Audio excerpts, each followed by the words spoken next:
Film शुरू होती है और हम रोजर नाम के एक लड़के को देखते हैं जो 16 साल का है और काफी नॉटी बच्चा है। रोजर अपने से बड़ी औरतों पर नजर रखता है। अभी रोजर समर वेकेशंस पर अपने घर जा रहा होता है, तो उसे लेने के लिए रोजर की मॉम ने अपनी एक मेड मुल्लेर को घोड़ा गाड़ी देकर भेजा था, लेकिन रास्ता बहुत ही खराब था जिस वजह से मुल्लेर के गुब्बारे हवा में उड़ रहे थे, जिसे रोजर देखता ही रह जाता है। और मुल्लेर भी रोजर से कुछ नहीं कहती, वो भी इंजॉय करती है। खैर रोजर अपने घर पहुंचता है जहाँ फैमिली के सभी मेंबर्स उसका वेलकम करते हैं, लेकिन रोजर के मॉम की नजर उसके पैंट पर पड़ती है जो मुल्लेर के गुब्बारे देखकर बाहर आकर उन्हें फोड़ना चाहता था। तभी वहाँ पर खड़ी रोजर की मासी रोजर का बचाव करते हुए कहती है, कम ऑन, इस उम्र में ऐसा होना नॉर्मल है। और यहीं पर हमें दिखाया जाता है कि रोजर की एक बहन भी है, बर्था। बर्था रोजर को पास ही के जंगल की सैर कराने ले जाती है और फिर से रोजर की मुलाकात मुल्लेर से होती है। यहाँ पर मुल्लेर को बहुत ही जोर की सुसु लगती है और मुल्लेर रोजर के सामने ही सुसु करने बैठ जाती है। रोजर ये देखकर शॉक हो जाता है और वहाँ से जंगल की दूसरी तरफ चला आता है, लेकिन उसका पैर फिसल कर वो पास ही के झाड़ियों में गिर जाता है। और रोजर देखता है उसके घर की एक मेड गुशीला एक अनजान आदमी के साथ डॉक्टर खेल रही है। गुशीला यहाँ पर रोजर को देख लेती है और हंसने लगती है जैसे मानो कुछ हुआ ही ना हो। ये देखकर रोजर फिर से डर जाता है और वहाँ से जंगल की दूसरी तरफ चला आता है। अब रात होने पर सब लोग डिनर करने बैठ जाते हैं। रोजर की मॉम बहुत ही स्ट्रिक्ट होती है और बात बात पर रोजर को टोकती रहती है। डिनर खत्म कर रोजर कमरे में सोने के लिए आ जाता है, लेकिन कमरे के बाहर कुछ आवाजें आ रही होती है। बाहर आकर देखने पर एक दूसरी मेड हेलेना को कोई पीछे से घपाघप वाली पनिशमेंट दे रहा था। अब ये देखकर रोजर कमरे में वापस चला आता है। इसी दौरान यहाँ पर बर्था भी आ जाती है और दोनों बातें करने लगते हैं। अगली सुबह बर्था रोजर को एक नदी किनारे ले जाती है जहाँ पर घर के सारे मेड नहाते हुए अपने अपने सीक्रेट शेयर किया करते थे। ये सब एक पेड़ के पीछे खड़े होकर दोनों देख और सुन रहे थे। तभी नदी के दूसरी साइड पर 3 लोग आ जाते हैं। ये भी लोग रोजर के घर के नौकर होते हैं और मेल लोग फीमेल मेड को अपने हथियार दिखाने लगते हैं। इसके रिप्लाई में गुशीला भी अपना बैक साइड इन लोगों को दिखा देती है, जिसे देखकर इन मेल लोगों की खुशी का ठिकाना ही ना रहा और गुशीला की भी बैक साइड रोजर देख लेता है। अगले सीन में हम रोजर की बड़ी बहन इलिसा को देखते हैं जो अपने पापा के साथ घर पर आई हुई थी। इलिसा का बहुत ही ग्रैंड वेलकम किया जाता है, लेकिन इलिसा रोजर को बस हाय बोलकर ही अपना इंट्रोडक्शन देती है, जिससे रोजर काफी नाराज हो जाता है। रोजर का नाराज चेहरा देखकर बर्था उसे एक चर्च ले आती है जहाँ पर दोनों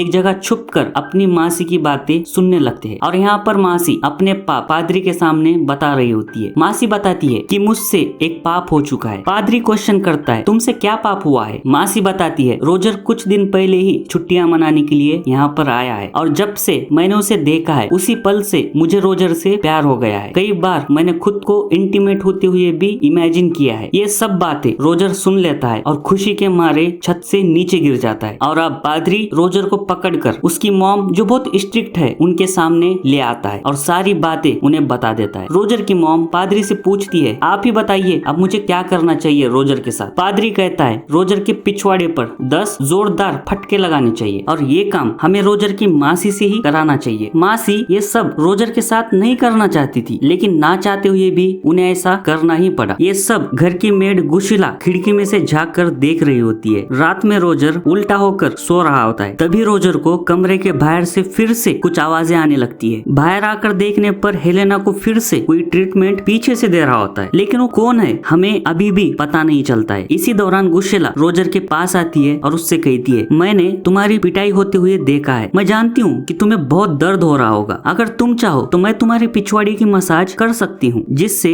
तुम्हें आराम मिलेगा। लेकिन रोजर कहता है, नहीं, मुझे इसकी जरूरत नहीं है। लेकिन मेरा एक सवाल है कि हर रात हेलेना को पीछे से कौन हिलाता रहता है? क्या तुम उस इंसान को जानती हो? गुशीला कहती है कि ये एक टॉप का सीक्रेट है। इतना कहकर गुशीला वहाँ से चली जाती है। रोजर कहता है कि ठीक है, अब मुझे ही पता करना होगा ये सब घर में क्या चल रहा है। अब रोजर मिस्टर फ्रैंक से मिलने उनके कमरे में चला आता है जहाँ फ्रैंक दूरबीन से कुछ देख रहा होता है और रोजर को देखकर वो एकदम से घबरा जाता है। उनके जाने के बाद रोजर भी उसी दूरबीन से देखने पर रोजर को पता लगता है कुछ लोग इंटीमेट हो रहे होते हैं। तभी वहाँ पर रखी एक किताब रोजर को मिलती है। उस किताब में डैनी डैनियल्स की स्टोरीज लिखी होती है जो बहुत ही रोमांटिक बुक होती है। रोजर उस किताब को लेकर वहाँ से निकल आता है। रास्ते में उसे अपने पेरेंट्स के कमरे के बाहर कुछ आवाजें आती है। कमरे में झांक कर देखने पर इलिसा का फियांसी रोजर को रंगे हाथ पकड़ लेता है। अब रोजर फंस चुका था। रोजर कहता है, तुम प्लीज इस बारे में किसी को मत बताना, तुम जैसा कहोगे मैं वैसे करूंगा। मौके का फायदा उठाते हुए वो रोजर से गाड़ी गाड़ी साफ कराता है। अगले सीन में हम देखते हैं रोजर एक हस्तबल में छुप कर बैठा है और वही रोमांटिक किताब पढ़कर अपने केले को बड़ा कर रहा है। इसी दौरान घर का एक मेड वहाँ पर आ जाता है। कुछ देर बाद एक दूसरी फीमेल मेड मुर्गियों को दाना डालने आ जाती है, जहाँ हम देखते हैं उस फीमेल मेड को अपने जाल में मेल मेड फंसा देता है और पीछे से जाकर टपाटप करने लगता है। मेड रोजर को देखकर हेल्प मांगने लगती है। हेल्प करने जब रोजर आगे बढ़ता है तब मेड कहती है अभी नहीं, थोड़ा रुको। थोड़ी देर बाद इससे पता चलता है कि घर की मेड भी मजे ले रही थी। बाहर आकर देखने पर आदमी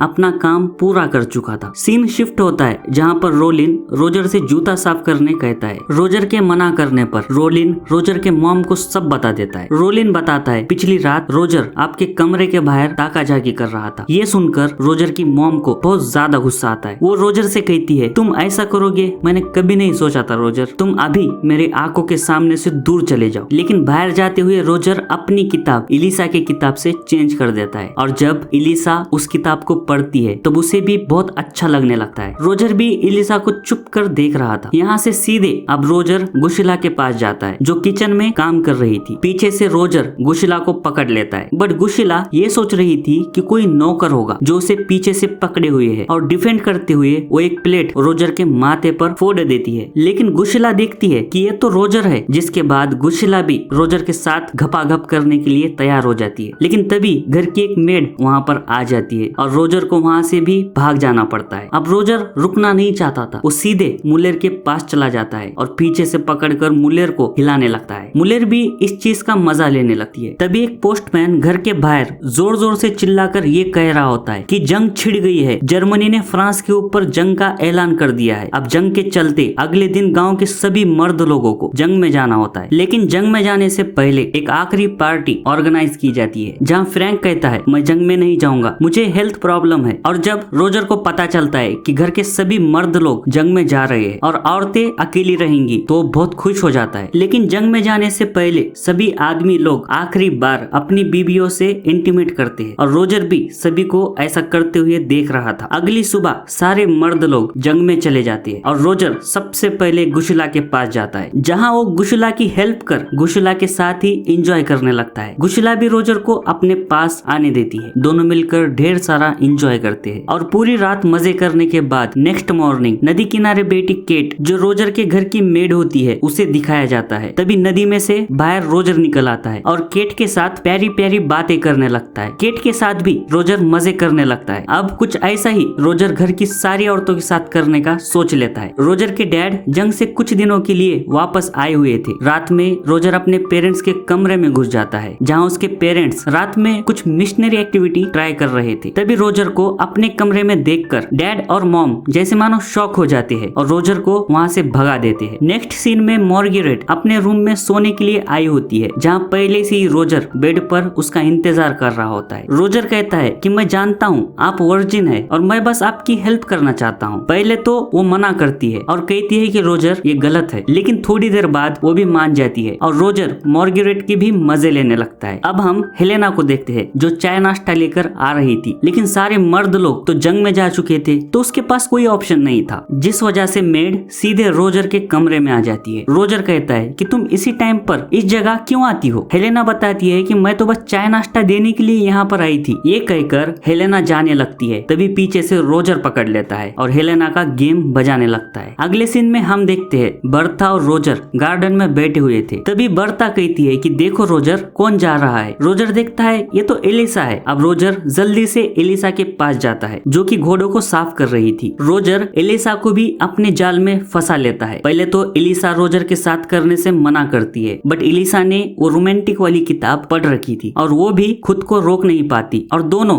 घोड़ों के तबीले में ही काम करने लग जाते हैं। काम होने पर रोजर बहुत ही खुशी से बाहर आ जाता है। एलिसा के भी चेहरे पर हम खुशी देख सकते हैं, यानी एलिसा भी खुश थी। और अब रोजर के पास आने के लिए घर की औरतें बारी बारी से रोजर के कमरे में आने जाने लगती है और खुद को सेटिस्फाइड कर बाहर निकलती है। और कभी कभी तो एक साथ 3-3 मेड को भी रोजर शांत करवा देता था। एक दिन खुले में एंजॉय करने के बाद एलिसा रोजर से कहती है मैं प्रेग्नेंट हूँ। ये सुनकर रोजर का माथा सनक जाता है। तभी वो दोनों देखते हैं कि रोलिन प्लेन में बैठकर घर वापस लौट रहा था और जंग खत्म हो चुकी थी। सारे लोग वापस आ चुके थे। रोजर सोचता है कि एलिसा प्रेग्नेंट हो चुकी है, अब इससे कैसे बचूं बचूं। तभी गुशिला उसके पास आकर कहती है कि मैं भी प्रेग्नेंट हो चुकी हूँ रोजर। उसके बाद उसकी मासी भी आकर कहती है आई एम प्रेग्नेंट। रोजर सोचता है कि इसका कोई उपाय नहीं मिला तो मैं पकड़ा जाऊंगा और मेरी मॉम जो बहुत स्ट्रिक्ट है वो मुझे बहुत मारेंगी। तभी रोजर गुशिला से एक लाल रंग की नेल पॉलिश लाने के लिए कहता है। फिर वो नेल पॉलिश को लेकर एलिसा के पास जाता है और कहता है कि तुम प्लीज रोलिन को अपनी तरफ आकर्षित करो, उसे सीड्यूस करो और आज रात उसके साथ बेड शेयर करो। जिसके बाद रोजर फटाफट एलिसा के बेड पर लाल रंग लगा देता है जिससे कि रोलिन को लगे एलिसा अभी तक वर्जिन है। इसके बाद वो अपनी मासी के पास जाता है और उनसे कहता है कि आप प्लीज मिस्टर फ्रैंक से शादी कर लो, वो आपसे प्यार करते हैं, आपका ख्याल भी रखेंगे, आप दोनों बहुत खुश भी रहेंगे, प्लीज मेरी बात मान लो। और यहाँ पर उसकी मासी भी मान जाती है। इसके बाद वो गुशिला के पास जाता है और उसे शादी के लिए प्रपोज करता है। यहाँ पर रोजर कहता है विल यू मैरी मी गुशिला, लेकिन गुशिला यहाँ पर पहले ही किसी और के साथ शादी करने का प्लान कर चुकी थी और अब सब कुछ रोजर के प्लान के मुताबिक हो रहा होता है। किसी को भी रोजर के कारनामों के बारे में पता नहीं चलता कि रोजर घर की औरतों के मजे ले चुका है। कुछ दिन बाद रोजर के समर वेकेशंस खत्म हो जाते हैं। वो वापस अपने बोर्डिंग स्कूल जाने के लिए तैयार हो रहा होता है। तभी हेलेना वहाँ पर आकर कहती है आई एम प्रेग्नेंट। रोजर कहता है कि तुम परेशान मत हो, मैं तुम्हारे लिए एक अच्छा सा हस्बैंड ढूंढ लूंगा। हेलेना बताती है कि इसकी कोई जरूरत नहीं है, मैं घर के कई आदमियों से मजे ले चुकी हूँ, मैं खुद ही कुछ ना कुछ कर लूंगी। अब रोजर घर से जाते हुए हमें दिखाया जाता है और यहीं पर इस मूवी का दी एंड होता है।